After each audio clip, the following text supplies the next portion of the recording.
మీ కాన్స్టిట్యున్సీలో ఆకివీడు సరౌండింగ్స్లో ఒక పురాతన దేవాలయం, రామాలయాన్ని పట్టించుకునే నాదుడేడి, ఎదురు తిరగటం, దౌర్జన్యం చేయటం, పసిపిల్లల మీద దాడులు చేయటం.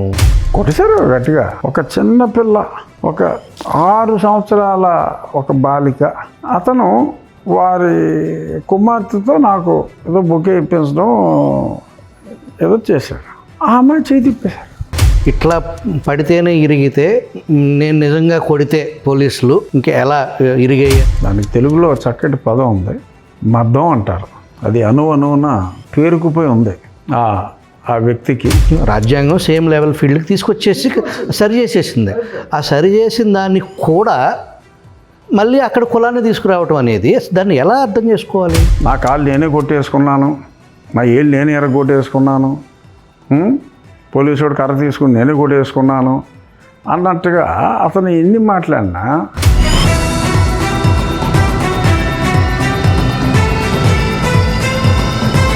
ఆ పడన శిక్ష పడినట్టుగా. ఆనాటి సాక్షి వెబ్లోకి వెళ్ళి చెక్ చేస్తే సునీల్ కుమార్ ప్రసారము చేసుకునే ప్రయత్నం చేశాడు తను. మిమ్మల్ని అంతమొందించాలి అనే ఆర్డర్స్, మిమ్మల్ని భౌతికంగా లేకుండా చెయ్యాలి అనే తలంపు నాటి ప్రభుత్వ పెద్దలు ఆర్డర్ ఇస్తే మేము జస్ట్ సింపుల్గానే ప్రాణాలు కాపాడాము. శిక్షిస్తే ఆ వర్గం అందరూ జ్యుడిషియరీ మీద పగబట్టేస్తారా? ఏదో చంటి పిల్లలాగా అమ్మ అది కొత్తేదే అని చెప్పి ఏడుస్తున్నట్టు. జడా శ్రావణ్ కుమార్ గారు మాట్లాడుతూ, ఆ 2 స్టార్లు వీళ్ళిద్దరిని 2 స్టార్లు టచ్ చేసే మగాడు ఉన్నాడా, వచ్చి టచ్ చేయమనండి. ఒడ్లోడు తీసిన తర్వాత ఇంకెక్కడ స్టార్లు రా బాబు అని చెప్పి నేను కూడా లైటర్ పోయిన అంటం జరిగింది. విచారణ ఎదుర్కొంటున్న అధికారి అలా వ్యంగ్యం జోడించటాన్ని మీరు ఎలా చూస్తారు Raju? It is between Raghuramakrishnaraju as an individual and PV Sunil Kumar as an individual.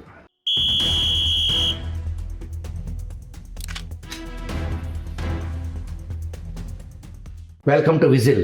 గత కొద్ది వారాల క్రితం ఆంధ్రప్రదేశ్ శాసనసభ్యులు, శాసన మండలి సభ్యుల క్రీడా కార్యక్రమాలు, సాంస్కృతిక కార్యక్రమాలు జరిగినాయి. దాంట్లో పాల్గొన్నటువంటి శాసనసభ్యులకి గాయాలవటం, ఆ తర్వాత కల్చరల్ ప్రోగ్రామ్స్లో పాల్గొనటం, వీటి మీద వైసీపీకి సంబంధించి వైసీపీ సానుభూతిపరులు కానీ, వైసీపీని సమర్థించే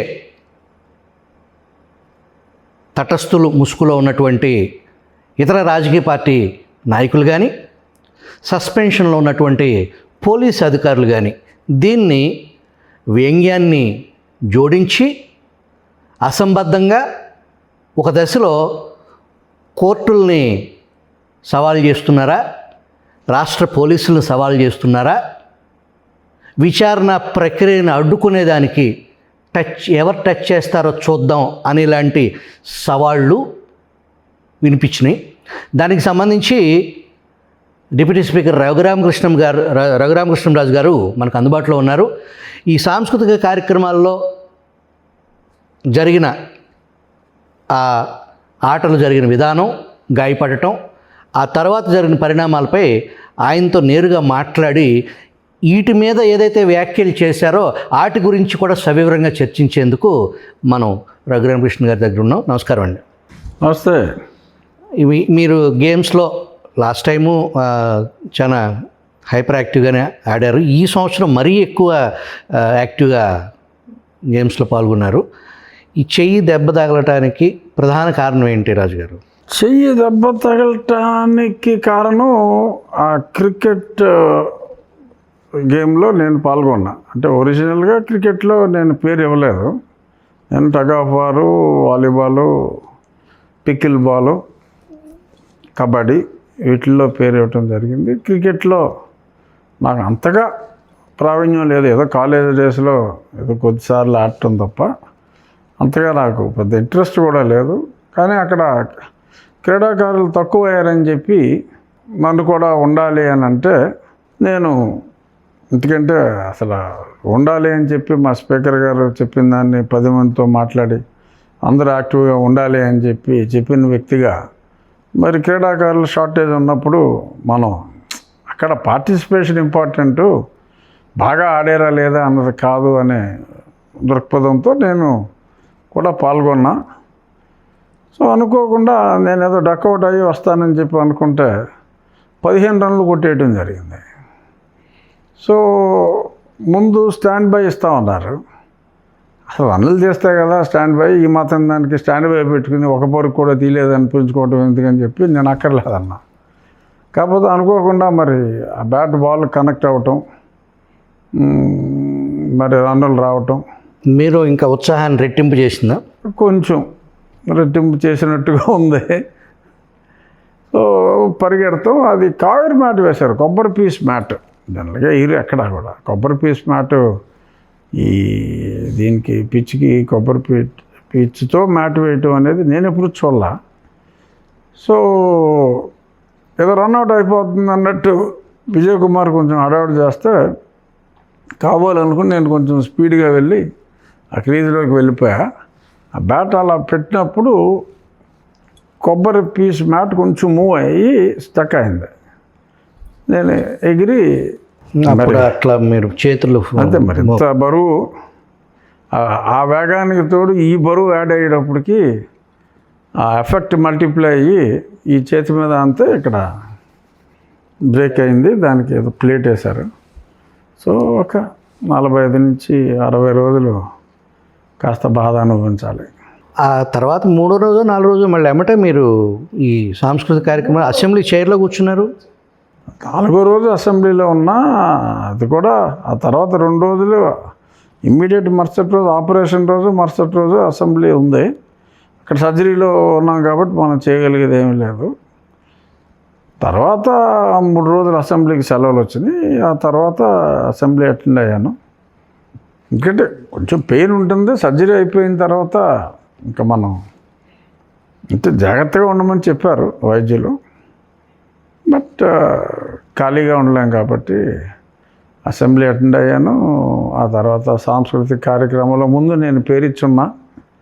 సో ఇటువంటి దెబ్బలకి, బీభత్సమైన పోలీస్ దెబ్బల్ని తట్టుకున్న నాకు ఈ చెయ్యి విరిగిన నొప్పి భరించగలిగే శక్తిని ఓ రకంగా వచ్చినట్టుంది.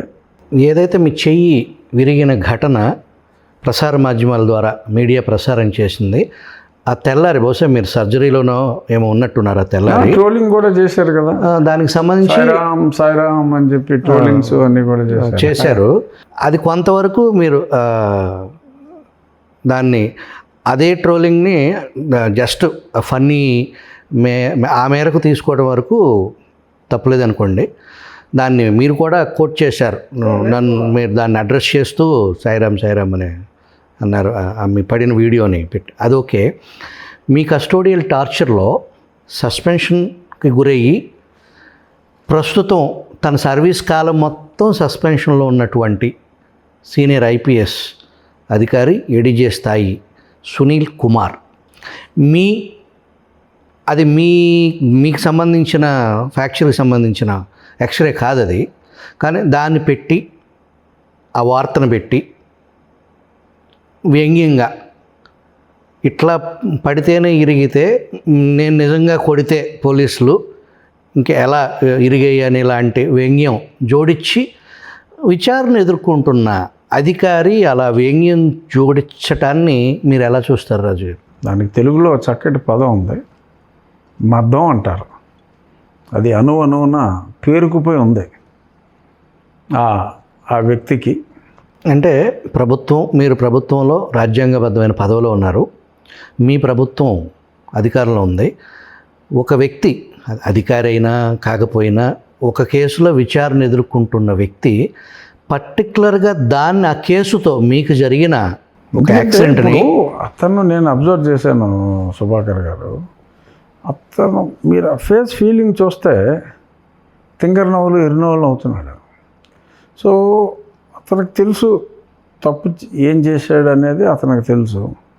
సో కాబట్టి దే ఆర్ ట్రయింగ్ టు ఏదో అంటే ఒక తప్పు చేసిన, అన్యాయం చేసిన, అక్రమం చేసిన పివి సునీల్ కుమార్ అనే వ్యక్తిని శిక్షించమని నేను అడిగితే అతనికి ఒక పెద్ద సామాజిక వర్గం ఉన్నట్టు, ఆ సామాజిక వర్గానికి అతను ఏదో మకుటో లేని మహారాజు అన్నట్టు, అతను సిట్ అంటే సిట్టు, స్టాండ్ అంటే స్టాండ్, ఎవరికి ఓటేయమంటే వాళ్ళకు ఓటేస్తారని తనకు తాను ఊహించుకుంటూ హెల్యూజినేషన్లో ఈ వర్గాన్ని దూరం చేసుకుంటాడు. తప్పుడు రిపోర్ట్ ఇచ్చింది ప్రభావతి తప్పుడు రిపోర్ట్ ఇచ్చింది అని నేనంటే ఉన్నాయి. అందరూ 164 స్టేట్మెంట్స్ ఆ డాక్టర్లే ఇచ్చారు. ప్రభావతి తప్పుడు స్టేట్మెంట్ ఇచ్చిందని. కాపు సోదరి ప్రభావతి. సో కాపు వర్గాన్ని దూరం చేసుకుంటారా? నా మాల వర్గాన్ని దూరం చేసుకుంటారా? సునీల్ నాయక్ మీద మా కేసు పెట్టి విచారించాలని చెప్పి అంటున్నారు. అంటే ఆయన గిరిజన వర్గాన్ని దూరం చేసుకుంటారా? అరే ఒక తప్పు చేసిన వాడిని శిక్షిస్తే, ఇప్పుడు కోర్టులు ఉన్నాయండి, ఎవరు తప్పు చేస్తే ఆయన శిక్షిస్తారండి కోర్టులు. అది రాజు అవ్వచ్చు, రెడ్డి అవ్వచ్చు, కమ్మ అవ్వచ్చు, ఇంకోటి అవ్వచ్చు. శిక్షిస్తే ఆ వర్గం అందరూ జ్యుడిషియరీ మీద పగబెట్టేస్తారా? ఉన్నత స్థానాల్లోకి చేరుకుని ఆ స్థానంలో ఉండి కులం గురించి మాట్లాడటం అనేది అది దౌర్భాగ్యం. ఇప్పుడు అతనికి పెద్దగా మార్కులు రాలేదు, ఓకే. సో దానికి అంబేద్కర్ గారు రాజ్యాంగంలో వెసులుబాటు ఇచ్చారు. ఎందుకంటే అప్పటి వరకు మరి కుటుంబ పరంగా పెద్దగా అవకాశాలు ఉండవు కాబట్టి వారు వెలుగులోకి రావాలంటే విద్వత్తు తక్కువ ఉంటే ఉండొచ్చు కాబట్టి అందులో వారిలో కూడా మెరిట్లో వచ్చిన వాళ్ళు చాలామంది ఉన్నారు. ఇప్పుడు పివి రమేష్ వీరికి ఏదో దూరం బంధువు కూడా అవుతాడు, సార్ ఏదో బ్రదర్ ఇన్లా. ఆయనకి రిజర్వేషన్ ఉన్నప్పటికీ ఈ స్టూడ్ ఆన్ మెరిట్. ఆయనకి రిజర్వేషన్ బట్టి రాలా, ఆయనకి మెరిట్లోనే చాలా టాప్ ర్యాంక్ వచ్చింది. బట్ ఏదైనా రాజ్యాంగబద్ధమైన ఒకసారి వచ్చిన తర్వాత ఆఫీసర్ ఇస్ అన్ ఆఫీసర్. ఈ రాజ్యాంగబద్ధమైన హక్కు అనుకోండి, అది కాదు చర్చ. కానీ కాదు, అందులో వచ్చిన వ్యక్తి కులాన్ని రాజ్యాంగాన్ని వెసులుబాటుని వాడుకొని ఉన్నత స్థితిలో ఉండి అక్కడ కూడా మళ్ళీ ఆ కులాన్ని తీసుకురావటం అనేది అక్కడ ఆ దశలో కులరహితమైపోయిన పరిస్థితి కదా. ఆయనకి సేమ్ లెవెల్ ఫీల్డ్ చేసేసింది రాజ్యాంగం. ఆఫీసర్ అయిపోయిన తర్వాత like any other IPS officer is also an IPS officer. రాజ్యాంగం సేమ్ లెవెల్ ఫీల్డ్కి తీసుకొచ్చేసి సరి చేసేసింది. ఆ సరి చేసిన దాన్ని కూడా మళ్ళీ అక్కడ కులాన్ని తీసుకురావటం అనేది దాన్ని ఎలా అర్థం చేసుకోవాలి? ఏదో చంటి పిల్లలాగా అమ్మ అది కొత్తేదే అని చెప్పి ఏడుస్తున్నట్టు నన్ను కేవలం నేను ఈ కులం అనే కదా నన్ను అంటూ అనేది అది మానసిక దౌర్బల్యం. అవతల వాళ్ళకి ఏదన్నా వీక్నెస్ ఉందేమో, అవతల వారికి ఓట్లు వీక్నెస్ ఏమన్నా ఉందేమో అని ఆ భావాన్ని పెంపొందించి ఎమోషనల్ బ్లాక్మెయిల్ చేయడానికి వేసే పిచ్చి టెక్నిక్స్ ఎవరికి తెలియదండి. మొన్న ఒక ఆయన ఇలాగే భీమరావు పార్టీ అని పెట్టుకుని ఆయన పోటీ చేశాడు. 451 కోట్లు, ఇఫ్ ఐఎమ్ నాట్ రాంగ్, 451 కోట్లు వచ్చినాయి. ఆయన ఎలాగే అనుకున్నాడు. జడా శ్రావణ్ కుమార్ మాజీ మ్యాజిస్ట్రేట్, ఓకే, జడ్జి అంటారు అంత ఒకటిదే మ్యాజిస్ట్రేట్. సో మాజీ మ్యాజిస్ట్రేట్ గారు, మేము విజువల్ ఒక కథనం ప్రసారం చేసిన గత వారం సునీల్ కుమార్కి సంబంధించి ఆయన ఏదైతే సోషల్ మీడియాలో హైపర్ యాక్టివ్గా ఉంటున్నారో ఆ హైపర్ యాక్టివ్గా ఉండటం వెనక ఏదైతే ఇప్పుడు మీరు చెప్పిన కారణాలతో పాటుగా ఆయన అరెస్ట్ చేస్తారు అనే ఆందోళన ఆయన లోపల భయపడుతున్నారు అనేది నిజమేనంటారా? స్పష్టంగా ఫేస్ ఈజ్ ద ఇండెక్స్ అండి. అది ఆ టెన్షన్ అనేది కనపడుతుంది. అది లేనిపోంది వెకిలిగా నవ్వటం, అదే ఆయన తాగుతారు మంచినీరు తాగుతారైనా మాట్లాడు మంచినీరు అని ఇలాగా వెకిలి ఎక్స్ప్రెషన్స్. సో అర్థం భయపడుతున్నాడు ఎనీ మూమెంట్, ఎందుకంటే ఆయన తప్పు చేసాడన్న సంగతి ఆయనకు తెలుసు కదా. సో కాబట్టి ఆయన డెఫినెట్గా భయపడతాడు న్యాచురల్గా.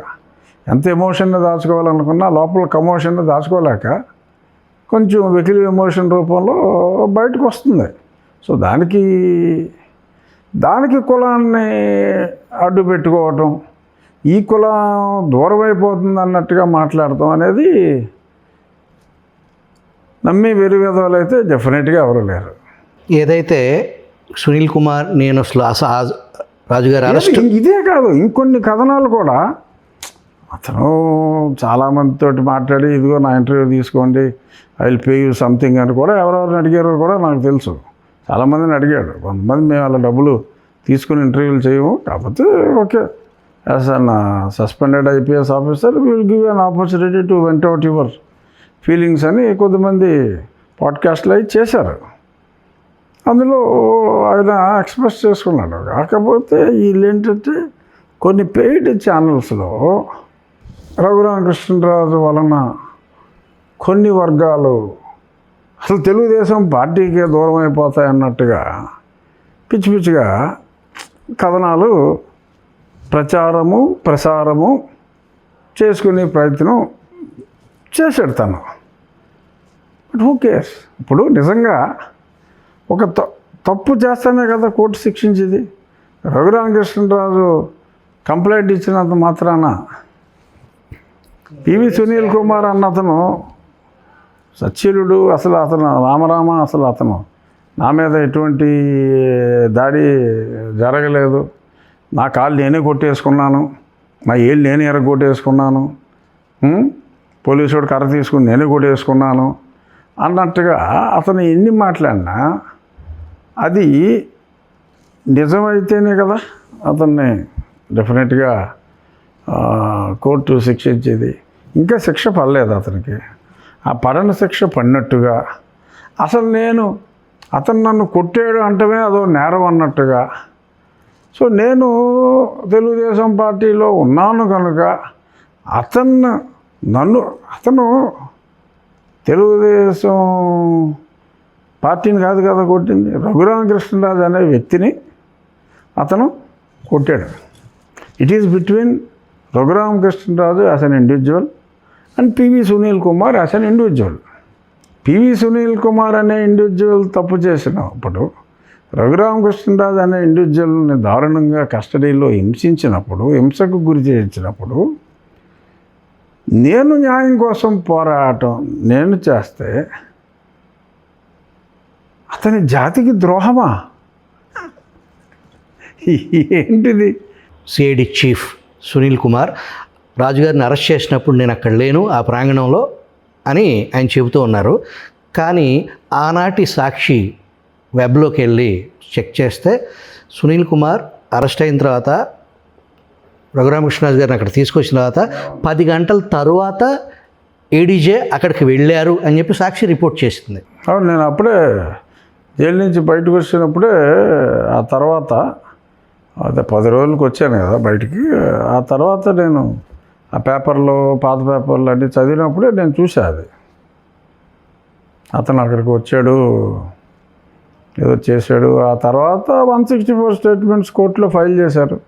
అతను ఆ రెండో రోజు ఎవరైనా నిజాలు చెప్పారంటే చాలా తీవ్రమైన చర్యలు ఉంటాయని బెదిరించడం, ప్రభావతి రిపోర్ట్లు ఎలా మార్చింది, ఈ సునీల్ కుమార్ నాయక్ అనబడే వ్యక్తి విజయపాల్లో ఒక గదిలో ఉంటే ఏడిఎస్పీ వెళ్ళి ఏఎస్ఐ వెళ్ళి కేకలు ఎక్కడికో వినపడుతున్నాయండి, మీరేమో ఇలాగా ఏదైనా అయ్యి ఇప్పుడు అతను ఏమైనా చనిపోయాడంటే కనుక చాలా ప్రమాదం అవుతుంది, మీరు ఇటువంటివి చేయొద్దు అని చెప్పడం అప్పయాస అవతలకు అని చెప్పి వీళ్ళంటూ ఇవన్నీ 164 స్టేట్మెంట్స్ ఉన్నాయి. రాజుగారు, మామూలుగా ఆ ఘటనలో మిమ్మల్ని అంతమొందించాలి అనే ఆర్డర్స్, మిమ్మల్ని భౌతికంగా లేకుండా చెయ్యాలి అనే తలంపు నాటి ప్రభుత్వ పెద్దలు ఆర్డర్ ఇస్తే మేము జస్ట్ ఆయన్ని సింపుల్గానే ప్రాణాలు కాపాడాము, ప్రాణాలు కాపాడిన వాళ్ళ మీద ఇంత పగేంటి రాజుగారికి అనే ఒక వర్షం నడుస్తుంది. దాంట్లో కొంత నిజం ఉందంటారు? ఉందేమో ఉండే అవకాశం అయితే ఉండొచ్చు. ఎందుకంటే ఇప్పుడు యాక్చువల్గా నార్మల్గా నా కాళ్ళు అంతా కూడా చారికిల్లాగా క్లాట్స్ వచ్చేసినాయి. ఫార్చునేట్ థింగ్ ఏంటంటే నేను బ్లడ్ థిన్నర్స్ అప్పటికే నాకు 4 నెలల ముందు సర్జరీ అయినందువల్ల నేను బ్లడ్ థిన్నర్స్ వాడుతున్నా. బైపాస్ అయింది.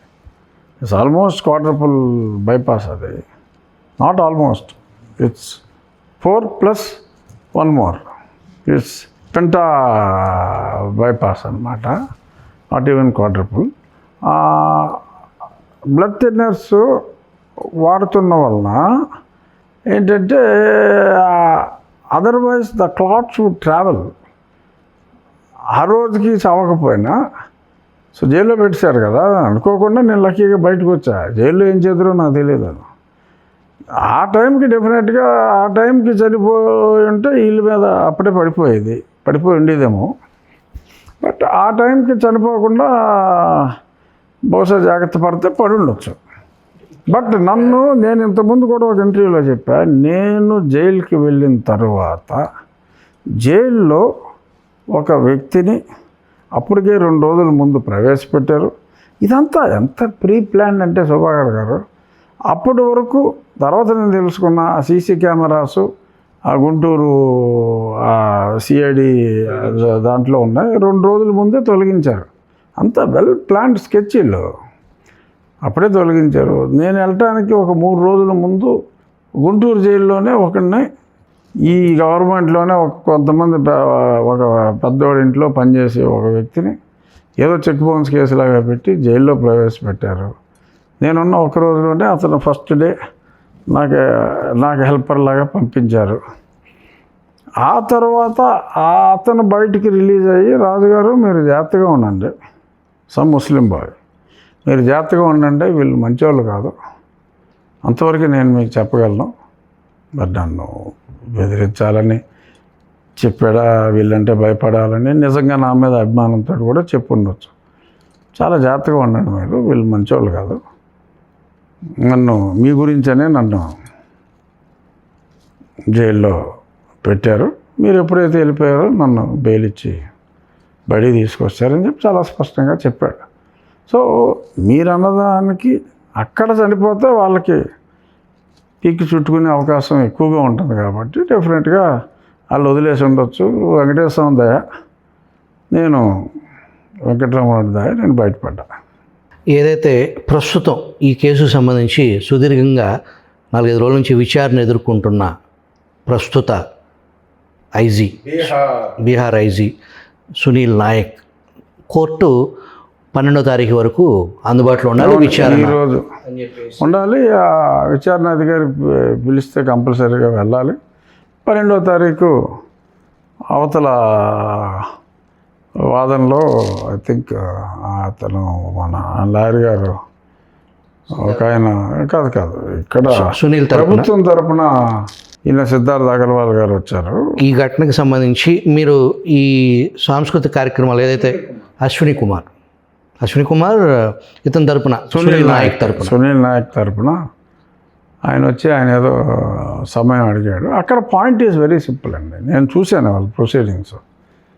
ఏంటంటే ఒకసారి అరెస్ట్ అనేది క్లియర్గా అయిన తర్వాత the question of anticipatory bail doesn't arise అనేది పాయింట్. రెగ్యులర్ బెయిల్గా అతను అప్లై చేసుకోవచ్చు. అక్కడ అరెస్ట్ అయింది కాబట్టి he can jolly well make an application for a regular bail under 437 or 439, but anticipatory bail comes under 438. So ఆ 438 ప్రకారం అరెస్ట్ అయిన తర్వాత, అరెస్ట్ చేసిన తర్వాత యాంటిసిపేటరీ బెయిల్ ఏంటి, బెయిల్ అనే సిస్టమ్ ఉంది. అతను బెయిల్ అప్లికేషన్ వేసుకోవాలి తప్ప యాంటిసిపేటరీ బెయిల్ కుదరదు అనేది ప్రభుత్వం తరఫున సుప్రీంకోర్టులో పాపులర్ సీనియర్ న్యాయవాది గతంలో సిద్ధార్థ లోత్రా గారు, సిద్ధార్థ అగర్వాల్ గారు ఇద్దరు అటెండ్ అయ్యారు. ఇప్పుడు ఈరోజు నేను చూసిన దాని ప్రకారం సిద్ధార్థ అగర్వాల్ గారు అటెండ్ అయ్యారు. He has made that point very clear. ఈయన అశ్విని కుమార్ గారు నాకు లాస్ట్ టైం అయితే ఎవరో ఇద్దరు ఫిజికల్గా బీహార్ నుంచి సీనియర్లు వచ్చారు. ఈసారి ఈ లోకల్లో ఉన్న ఈజ్ నాట్ సీనియర్ కాదు కానీ ఆయన అశ్విని కుమార్ గారు ఆయన వచ్చాడు. ఆయన గతంలో చాలా మన ఎలక్షన్ కమిషన్ కేసులు కూడా అప్పుడే ఎలక్షన్ కమిషన్ తరపున వాదించారు. సో ఆయన వచ్చాడు ఆయన తరపున. మీ క్రీడలు అయిపోయిన తర్వాత ఈ సాంస్కృతిక కార్యక్రమాల్లో పాల్గొన్నారు. దాంట్లో మీరు భీముడి గెటప్, ఆ డైలాగులు చెప్పారు. మీరు చెప్పిన డైలాగుల నుంచి నన్ను కారాగారంలో పెట్టిన వాళ్ళని అనేది ఎదురుగా ముఖ్యమంత్రి గారు ఉన్నారు, శ్రీకృష్ణుడి సాయంతో అని ముఖ్యమంత్రి గారిని అంటూ వాళ్ళకి శిక్ష తప్పదు అనేది ఏదో మీ డైలాగ్. దాన్ని ఇప్పుడు మీరు చెప్పే ఈ మామే ఏదో ఏదో అన్నారు కదా, మాజీ మ్యాజిస్ట్రేట్ జడా శ్రావణ్ కుమార్ గారు మాట్లాడుతూ ఆ 2 స్టార్లు వీళ్ళిద్దరిని 2 స్టార్లు టచ్ చేసే మగాడు ఉన్నాడా, వచ్చి టచ్ చేయమని ఇక్కడ ఉంటుంది అని అనటాన్ని ఒక పక్కన ఒక ఆయన సస్పెన్షన్లో ఉన్నారు, ఇంకొక ఆయన డైరెక్ట్ విచారణ ఎదుర్కొన్నారు, రోజువారీ విచారణ. మామూలుగా ప్యాంటు షర్ట్ వేసుకుని వెళ్తున్నాడు ఆయన, యూనిఫామ్ లేదు కదా, స్టార్లు అన్నీ వేసుకుని వెళ్తలా, మామూలుగా ప్యాంటు చొక్కా వేసుకుని వెళ్తున్నాడు. మరి ఆయన ఎవరిని సవాల్ చేసినట్టు, పోలీస్ వ్యవస్థన, కోర్టులనా, మిమ్మల్నా, ఎవరిని? అన్నీ అనుకుంటా. అదేదో స్టార్ని ముట్టుకో, ఇదేదో ఆకాశంలో నక్షత్రంలాగా ఆయన దమ్ముంటే ఆ స్టార్ని టచ్ చేయి చూద్దామని. ఇప్పుడు మాకు అతను ఏం చదువుకున్నాడో నాకు తెలియదండి, లాయరు, ప్రాక్టీస్ కూడా చేసుకుంటున్నాడు ఆయన, ఓకే వచ్చే వాళ్ళు వస్తారు. కానీ అసలు సింపుల్, మీకు గవర్నమెంట్ ప్రోటోకాల్ లిస్ట్ ఉంటుంది, స్థాయిని బట్టి ప్రోటోకాల్లో ఎవరో ప్రోటోకాల్లో ఉంటుంది. సో ఒక డిప్యూటీ స్పీకర్ స్థాయికి, ఒక ఐజీ స్థాయికి ప్రోటోకాల్లో దే ఆర్ ఫార్ బిలో. ఏదో అక్కడికి డిప్యూటీ స్పీకర్ని పట్టుకుని రాజ్యాంగబద్ధ పదవిలో ఉన్న వ్యక్తిని అది టచ్ చేయి, భుజం మీద అది టచ్ చేయి చూద్దాం అని మాట్లాడతాం. అది అతని భావదారిద్ర్యం కింద భావించి నేను కూడా ఇవాళ ట్వీట్ పెట్టా, మరి అతిగా రెచ్చిపోతున్నందుకు ఇంకా ఒడ్లోడు తీసిన తర్వాత ఇంకెక్కడ స్టార్లు రా బాబు అని చెప్పి నేను కూడా లైటర్ పోయిన్ అంటం జరిగింది. ఎందుకంటే అతను యూనిఫామ్ వేసుకుంటానికి లేదు, పర్సన్ ఊస్ అండర్ సస్పెన్షన్ స్టార్లు పెట్టుకుని పగడాషగాల్లాగా పిట్టల దొరలాగా తిరగడానికి లేదు. సో మరి అతను బట్టలు మడిచి ఇంట్లో పెట్టుకున్నప్పుడు స్టార్ ఏదో దాచుకోవచ్చు, ఏమన్నా స్టార్లు ఎవడైనా తయారు చేసుకోవచ్చు, కానీ మరి వేసుకోవడానికి లేదు. సో ఆ స్టార్ని ముట్టుకో, అసలు ఏంటి ఆ స్థాయి అని అలా మాట్లాడతాం. You can verify the protocol list. So they are far below. మీ కాన్స్టిట్యున్సీలో ఆకివీడు సరౌండింగ్స్లో ఒక పురాతన దేవాలయం, అది రామాలయానికి సంబంధించిన ఒక వివాదం ఏంటి అసలు అక్కడ జరిగిన వాస్తవ సంఘటన ఏమైందంటే ఎగ్జాక్ట్లీ 2 days బ్యాక్ సాక్షి దినపత్రికలో రామాలయాన్ని పట్టించుకునే నాదుడేడి అని ఆ రామాలయం ఫోటో వేసి సాక్షి కథనాన్ని ప్రచురించింది. సాక్షి ఒక కథనాన్ని ప్రచురించింది, జెన్యూన్ కథనం. మరి ఆయన సాక్షి అంటే నాకు ఇష్టం లేదు కానీ, బట్ ఆ కథనానికి ఒక లోకల్ స్థానిక ఎమ్మెల్యేగా నేను నిజాలు తెలుసుకుని సాక్షిలో ఇలా వేసాడు అంటేనే నిజమా కాదా అన్నది వెరిఫై చేయాలి కనుక నేను వెరిఫై చేశాను. ఇమ్మీడియట్గా ఫోన్ చేశాను. ఇమ్మీడియట్గా ఫోన్ చేసి జస్ట్ అసెంబ్లీ ఆఖరి రోజు 6వ తారీఖు వచ్చింది పేపర్లో, 6వ తారీఖు నాడు వచ్చి 7వ తారీఖు పేపర్లో వచ్చింది. 7వ తారీఖు పేపర్లో వస్తే 7వ తారీఖే నేను అది చూసిన వెంటనే 7 గంటలకు చదివా పేపరు. 10 ఆ టైంకి అధికారుల్ని పంపించి రిపోర్ట్ అడిగా. నాకు ఏ పేపర్లో ఏది వచ్చినా ఈనాడు, జ్యోతి, సాక్షి ఈ 3 పేపర్లే నేను చూసేది. ఈ 3 పేపర్లలో ఏమొచ్చినా I will get that fact verified. So I try to correct it. వాళ్ళు కూడా మళ్ళీ రాస్తారు, ఈనాడైతే ఈనాడు కథనానికి స్పందన, డిప్యూటీ స్పీకర్ స్పందించాడు, సరి చేసుకున్నాడని చెప్పి ఇస్తారు రిపోర్ట్. సో సరి చేసిన సాక్షివాడు ఎవడో, బట్ ఈనాడు, ఆంధ్రజ్యోతి సరి చేస్తే సరి చేశాడని చెప్పి రాస్తారు, హ్యాపీ. సరే, ఇది కూడా స్పందించవలసిన బాధ్యత ఉంది కాబట్టి, అరే ఒక పక్కన ప్రభుత్వం పాలసీ ఏంటి, ప్రతి హరిజన వాళ్ళలో ఒక రామాలయం కట్టాలి, టీటీడీ శ్రీవాణి ద్వారా వచ్చిన డబ్బులు ఖర్చు పెట్టి దేవాలయాలు కడతామని చెప్పి గౌరవ ముఖ్యమంత్రి గారు. సో ఆ టెంపుల్ స్టేటస్ ఏంటి, అది రిపేర్ చేయగలమా లేక మళ్ళీ కట్టాలా, అసలు ఏమిటి, ఆ స్థలం వివరాలు ఏంటి అనేది అసలు చూడకపోతాం. ఏంటంటే వీళ్ళు ఇమ్మీడియట్గా చాలా వరకు కనీసం ఆ పిచ్చి మొక్కలు పాములు గీములు అన్నీ ఉంటాయి, అన్నీ పారిపోయినాయి. శుభ్రం చేస్తే ఆ పక్కనున్న కాలనీ వాళ్ళు, ఇట్స్ సపోజ్ టు బి ఒక ఎస్సీ కాలనీ, ఎస్సీ కాలనీ వాళ్ళు వచ్చి మీరు అసలు క్లీన్ చేయడానికే వీలు లేదు అని చెప్పి వాళ్ళు ఏదో గొడవ చేసి ఆ క్లీన్ చేసే వాళ్ళని అక్కడి నుంచి తరివేశారంట. ఏంటి అసలు రామాలయం కర్తవ సంగతి పక్క నుంచి అసలు కనీసం క్లీన్ చేయడానికి కూడా లేదంటున్నారేంటి, పైగా హరిజనవాడు అంటున్నారు. మరి చూస్తే మరి 2% కన్నా క్రిస్టియన్స్ సెన్సస్లో లేరు. మరి నిజంగా 22 ఉన్నట్టు చెప్తున్నారులేండి, బట్ సెన్సస్ ప్రకారం 2% కదా. పోనీ అక్కడ 20% ఉన్నా కూడా ఆ కాలనీలో 80% హిందువులు ఉంటారు కదా. ఇలా ఎలాగా 20% వాళ్ళు మిగిలిన వాళ్ళ రైట్స్ని కాదనగలరు అనుకుని నేను అసలు చూద్దామని చెప్పి నేనే వెళ్ళా ఆ దేవాలయానికి. అప్పటికే విహెచ్పి వాళ్ళు కూడా అక్కడికి వచ్చారు. ఈ లోకల్ క్రిస్టియన్ ఫాదర్ మెల్ల పెద్ద సిలువ వేసుకుని ఆయన కూడా ఒక ఫాదరు ఇంకెవరో కూడా రావటం జరిగింది.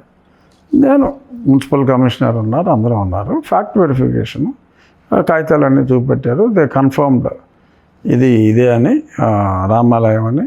ఒక 20 సంవత్సరాల క్రితం ఆ దగ్గరలో రిజిస్టర్ అయిన ఒక డాక్యుమెంట్ కూడా తీసుకొచ్చి దానికి ఈ సౌత్ సైడు రామాలయం అని చెప్పి కూడా రాసి ఉంది.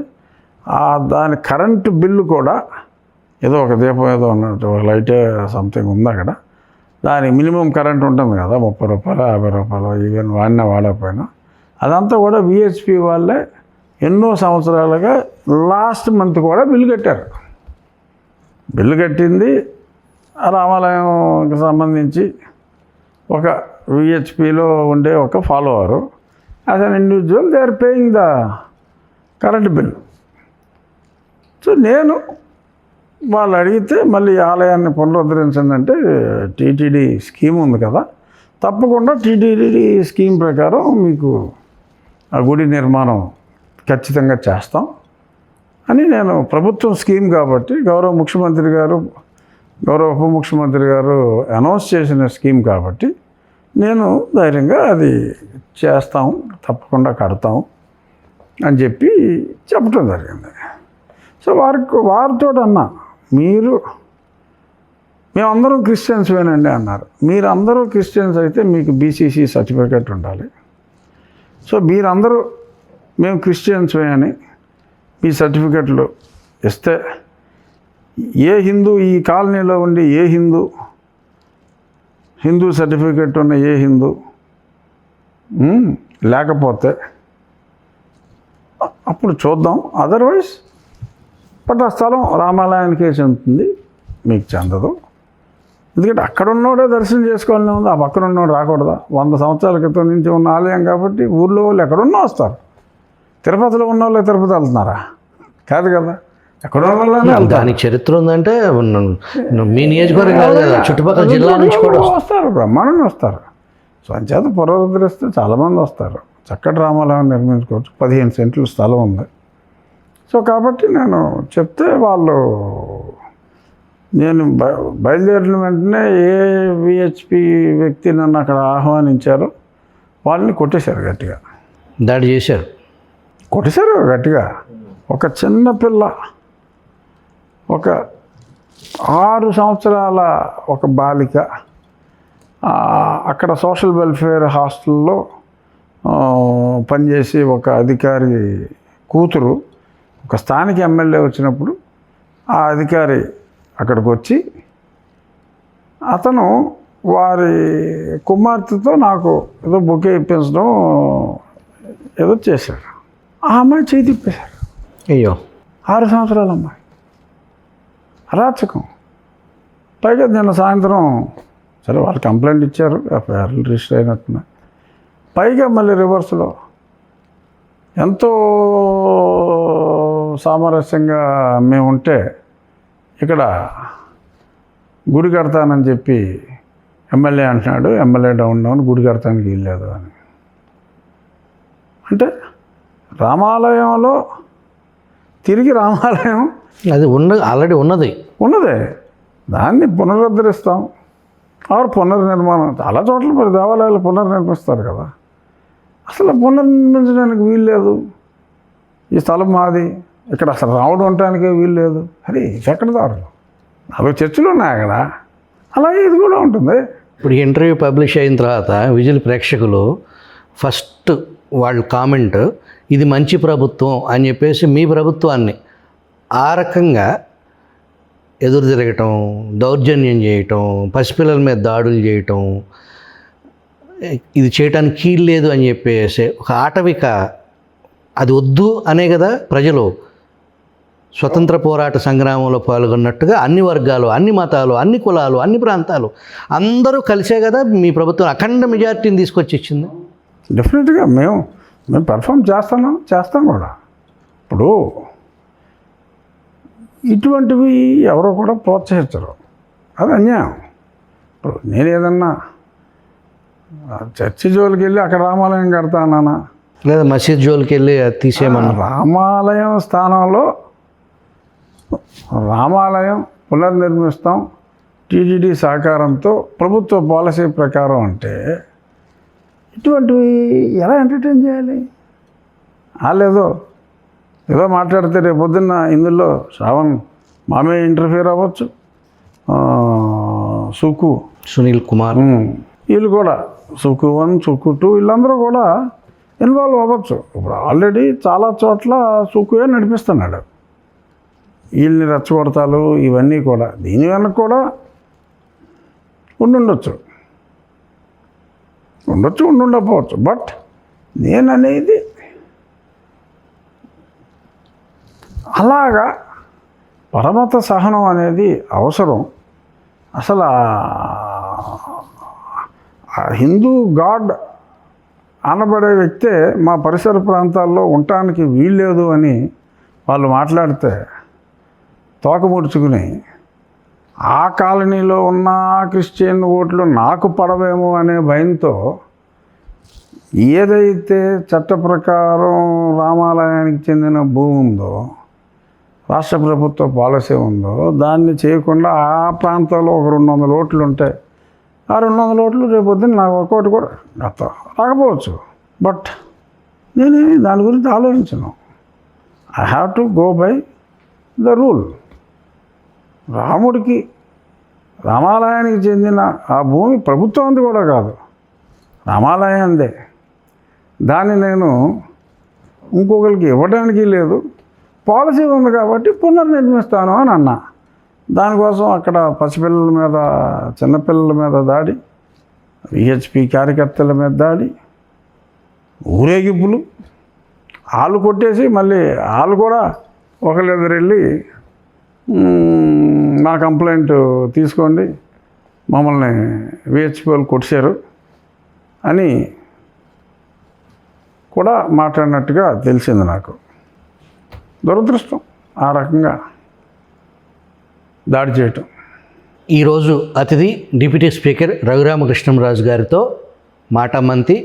ఆయన చెయ్యి ఇంకా బాధతో ఉన్నప్పటికీ, బిజీగా ఉన్నప్పటికీ కూడా విజిల్ అభ్యర్థన మేరకు ఇంత సమయం విజిల్ ప్రేక్షకుల కోసం అనుమతి ఇచ్చినందుకు మీకు ప్రత్యేక ధన్యవాదాలండి.